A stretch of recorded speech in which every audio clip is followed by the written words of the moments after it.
Assalamualaikum warahmatullahi wabarakatuh. Halo teman-teman, jumpa lagi di Umpama Kicau, channel ekosistem membahas murai batu dan informasi tentang dunia burung. Oke teman-teman, di video kali ini saya akan menanggapi komentar yang ditulis di kolom komentar YouTube. Ini dari Puni Suwardi Waruwu 2102. Sebelum aku bacakan, saya ingin mengingatkan kepada teman-teman dimana dulu saya itu sering kali membahas burung ras ini ya, dimana burung ini punya kelebihan burungnya cerdas, punya temperamen bagus, tipikal suara yang tinggi ya, atau orang itu biasa sebut ngeristal. Terus rawatannya mudah, gitu ya. Hanya saja teman-teman bisa lihat dan membuktikan apa kata saya. Di lapangan, di lomba-lomba itu kan jarang sekali kita temukan orang melombakan jenis burung ini, ya. Karena alasannya ada, yaitu ternyata banyak dari pemain-pemain burung ini, banyak itu bukan berarti semuanya ya, tetapi kebanyakan gitu loh teman-teman ya. Artinya ada juga yang dia bisa merawat burungnya, dia paham dengan bagaimana burung itu, bagaimana dia setting burung itu ya. Permasalahannya itu di tingkat kestabilannya. Ada orang mengatakan sulit stabil di sini, burungnya itu perubahannya tuh sangat drastis di waktu dilombakan sekarang, terus dilombakan berikutnya gitu ya. Itu ada perubahan ya, itu kan istilahnya kurang stabil gitu loh ya. Yang tadinya main enak, dia nyujut-nyujut, tetapi dilombakan berikutnya dia banyak nerpa jeruji mungkin karena terlalu agresif gitu ya. Bahkan juga ada yang sampai tekuk leher, padahal burung itu ya biasa juara, gitu loh ya. Nah, permasalahan-permasalahan ini dianggap oleh sebagian orang ini yaitu masalah gitu kan ya. Dan karena mereka tidak bisa menemukan jawabannya untuk mengatasi burung seperti ini, maka mereka akhirnya mengatakan burung ini tidak stabil, gitu ya. Oke, saya akan bacakan pertanyaannya. Yang jelas burung Nias itu mewah bagi benar-benar paham, sebab rawatan tidak seribet murai yang lain. Saya punya stabil terus. Oke ya. Jadi yang kita bahas itu adalah burung Nias atau burung ekor hitam ya, atau orang sebut juga itu burung pesisir kepulauan. Teman-teman, kalau kita bicara tentang burung Nias atau ekor hitam, saya yakin lah, di saat burung itu mungkin di rumah atau waktu dilombakan, kita melihatnya waktu dilombakan, waktu dia mau kerja, sudah deh. Kalau Nias itu memang luar biasa ya. Dia itu jarang nguklo, karakternya itu bagus, temperamennya itu bagus, dia selalu neken gitu ya. Burungnya cerdas, burung yang nggak harus ya, ini untuk umumnya, nggak harus menunggu dia mabung, tapi dia bisa merekam. Itu adalah burung tipe ekor hitam ya, yang orang sebut itu burung Nias, gitu ya. Dia cerdas, tipe suaranya tuh tinggi, orang tuh katakan ngeristal. Pokoknya ini spek lomba lah burungnya. Tetapi ya seperti mana yang sudah saya sebutkan di beberapa video itu kan sudah saya bahas, kenapa kok orang itu udah tahu nih burung spek lomba, tetapi kok nggak banyak yang suka dengan burung jenis ini ya. Nah, karena saya ini kan pengalaman soal perburungan ini teman-teman, bukan hanya pelihara burung dari kecil loh ya. Saya tuh pelihara burung murai itu dari kecil. Hidup saya dulu di Lampung, di dekat hutan Waikambas ya, itu dari bapak ya. Semua tentang burung itu diajari oleh bapak. Bahkan keluarga saya ini hampir semuanya, mulai adik, Pak D, Pak Le, ya, bapak saya itu main burung gitu ya. Ponakan-ponakan saya juga begitu. Ya, yang biasa saya ajak itu kan ponakan saya kalau saya waktu ngevlog di luar tuh. Oke ya. Nah, disitulah akhirnya saya mempelajari, karena saya ada ketertarikan teman-teman untuk burung ini ya. Jadi hobi yang dirasa di situ bisa dinikmati adalah saat saya bisa belajar. Selain itu teman-teman, bukan hanya melihara burung loh ya, tapi juga main burungnya, terus nyetak burungnya. Bukan hanya nyetak itu beli burung yang udah jadi terus digantangkan, tapi dari nol gitu ya. Dari ternakan, yang ternakan saya sendiri, saya cetak sendiri, saya gantangkan. Terus dari bidang penjurian, Om Sanda ini teman-teman, walaupun parasnya masih ganteng ya, masih muda, Om Sanda ini itu sudah nasional. Oke ya, bisa dibandingkan lah dengan juri-juri yang ada di SMM. Belum tentu juri-juri SMM itu, ya mungkin sebagian ada lah ya, karena mungkin sudah senior gitu ya, yang dia pernah juri ke luar Jawa Timur gitu ya. Tetapi ingat, Om Sanda itu pernah juri ke Riau, ke Jambi, ke Palembang, ke Lampung, ya.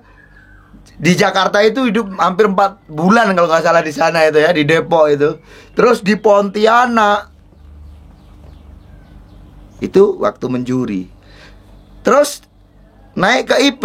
IP juga di nasional waktu itu, di Orik. Ya, kalau menjuri itu awal dari BNR, setelah itu di Orik, setelah itu bikin organisasi sendiri yang basicnya itu ada di Pontianak. Nah, kalau teman-teman sudah main burung itu sejak tahun 2015, teman-teman tahu ini. Tetapi kalau teman-teman main burungnya setelah corona, ya jelas nggak tahu sejarah ini. Om Sanda di OPI itu sebagai pendiri, ya, dan sebagai ketua koordinator juri pusat. Artinya apa? Cukup banyaklah pengalaman. Ini kan jarang sekali Om Sanda ungkapkan kan ya. Kenapa? Karena Om Sanda ini kan nggak suka sombong gitu ya. Maaf aja nih teman-teman ya. Om Sanda ini nggak suka sombong, gitu ya. Nah, dari sedemikian rupa ini tadi teman-teman, ya inilah yang membuat Om Sanda akhirnya ada pengalaman. Ya. Kita kembali ke soal burung nias ini. Ini pengalaman saya. Jadi pengalaman ini bukan saja saat saya memelihara burungnya gitu ya, tetapi sewaktu Om Sanda di lapangan ya, waktu bikin lomba, bagaimana sih nias gitu ya. Jadi nias ini teman-teman, kalau dia pokoknya mau kerja, sudah deh, nias itu enak. Jarang ngoklok, jarang gonggong, suara pasti materi, ya kan? Walaupun powernya nggak kasar, nggak bulat, dia ngeristal. Burungnya walaupun kecil, selapangan penuh. Kalau dia mau nembak, suara cililin lah, taruh seperti itu. Gitu ya. Tetapi ya itu tadi, sulit. Memang sulit gitu ya. Dan inilah menjadi penyebab orang-orang ini akhirnya sedikit menghindari burung-burung ekor hitam dan keturunannya.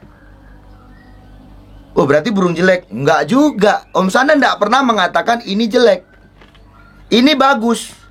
Hanya teman-teman kalau mau rawat harus tahu konsekuensinya, gitu ya. Nah, soal burung nias atau ekor hitam yang dikatakan di sini, burungnya katanya stabil. Ingat betul yang Om Sanda katakan. Kalau teman-teman, ini pesan saya nih ya kan. Jadi memang tidak banyak orang itu yang mau bicara tentang perburungan ini, dia mikir ke depannya seperti apa. Orang itu biasanya sebatas ya main burung, lomba burung, gitu ya. Cuman Om Sanda di situ kan coba untuk berpesan kepada teman-teman yang maksudnya apa. Jangan sampai ras nias ini sampai habis nantinya.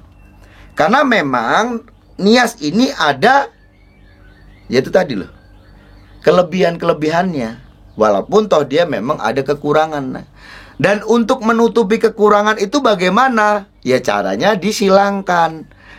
Ya, di situ kan saya berpesan, kalau kamu punya murai batu ekor hitam atau murai batu Nias atau keturunan murai batu Nias yang dia itu stabil, mainnya enak, dia bisa nitik, ya. Yang penting stabil lah. Jadi yang dikatakan stabil itu bukan hanya untuk kurun setahun. Murai batu itu beda kan dengan lagbet, beda kan dengan burung-burung cak ijo gitu ya. Murai batu itu kalau dikatakan stabil, saat ini dia main enak dalam kurun waktu setahun, setelah itu mabung, besok juga itu stabil, dalam tahun berikutnya dia enak, dan seterusnya. Murai batu itu bisa dipakai dalam jangka waktu yang panjang, ya. Stabil itu maksudnya seperti itu. Kerja untuk minggu ini dan minggu berikutnya itu 11-12. Jangan di minggu ini dia ngecun-ngecun, main neken, main enak, bongkar materi. Bukan hanya juaranya loh ya, tapi segi performanya. Kalau masalah juara itu lebih ke kualitas pesaing-pesaingnya. Ya, burung mau main ngotot, burung mau main bongkar di lawanmu lebih dari itu, ya kamu jelas kalah gitu loh ya. Jadi lebih kita melihat bukan di juaranya. Ya betul, burung bagus itu pasti akan juara gitu ya. Tetapi kita sebaiknya jangan lihat di situ, lihat di performanya. Performa dia, kerja dia minggu ini dengan minggu berikutnya itu bagaimana. Dan kebanyakan burung Nias atau keturunannya minggu ini main enak, minggu berikutnya itu yang kadang-kadang nggak enak gitu loh ya. Itu permasalahannya ya. Jadi teman-teman sebaiknya mungkin teman-teman yang saat ini punya burung ekor hitam atau istilahnya burung Nias dan keturunannya balak, balak sembur, ya, balak nota dan sebagainya. Kalau memang burungnya itu punya kestabilan tinggi, sebaiknya jangan dijual. Ya, jadikan itu investasi. Jarang-jarang ada loh ya. Ingat, kalau dia bisa stabil jangan dijual. Sebaiknya nanti dicari keturunannya. Itu pesan saya. Nah, untuk Nias yang nggak stabil, ini bagaimana Om Sanda terus? Nah gitu ya. Teman-teman, tadi saya katakan rawatan Nias itu enak sebenarnya. Masalah dia tidak stabil sini itu lebih ke karakter. Sudah wataknya lah seperti itu ya. Nah, sebenarnya kalau masalah settingan itu mudah. Ya, kamu cukup pakai settingan harian saja, itu burungmu sudah bisa kerja. Kalau untuk burung entah itu Nias, balak gitu ya, dia sudah bisa kerja. Nah, yang perlu kamu perhatikan momennya. Dia itu punya mood kerja atau enggak. Nanti kalau kamu di sini bisa menjiwai burungmu, kamu lihat nih, biasanya burungku kalau bunyinya seperti ini, anggap aja ya, burung itu berbeda-beda. Maka kamu pelajari saja. Di rumah itu kurang gemprong, di rumah itu cuma ngukluk-ngukluk aja, terus kamu lombakan, kerjanya ternyata bagus, gitu ya. Nah, sewaktu burungmu di rumah kok malah bongkar-bongkar, waktu kamu gantangkan kurang bagus. Sebaliknya juga begitu. Nah, artinya di situ kamu punya ukuran gitu loh ya. Oh, burung saya ini mau kerja kalau dia seperti ini hariannya. Oh, burung saya ini mau kerja kalau di lapangan seperti ini. Kalau nyampe lapangan dia mau buka, dia pasti kerja. Tapi kalau di lapangan dia nggak mau buka gitu ya, nggak mau berbunyi, ini kayaknya percuma untuk dilombakan. Gitu teman-teman ya.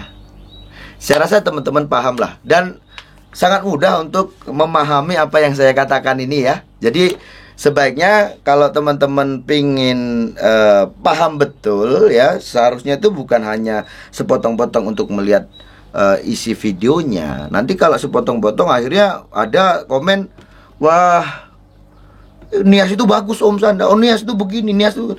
Saya kan udah terangkan banyak kali, saya tuh bikin video soal itu. Alasannya bagaimana, masalahnya bagaimana, dan bagaimana cara untuk menanganinya. Oke lah. Saya rasa teman-temanku, adik-adikku lah ya, kalau yang udah dewasa, saya rasa mudah untuk mencerna apa yang saya katakan ini. Tetapi untuk adik-adik yang mungkin agak kebingungan, ya gimana lagi gitu ya. Mungkin apakah karena belum mampu untuk menerimanya atau bagaimana. Oke lah ya. Itu pesan saya. Saya rasa cukup sekian. Sukses selalu.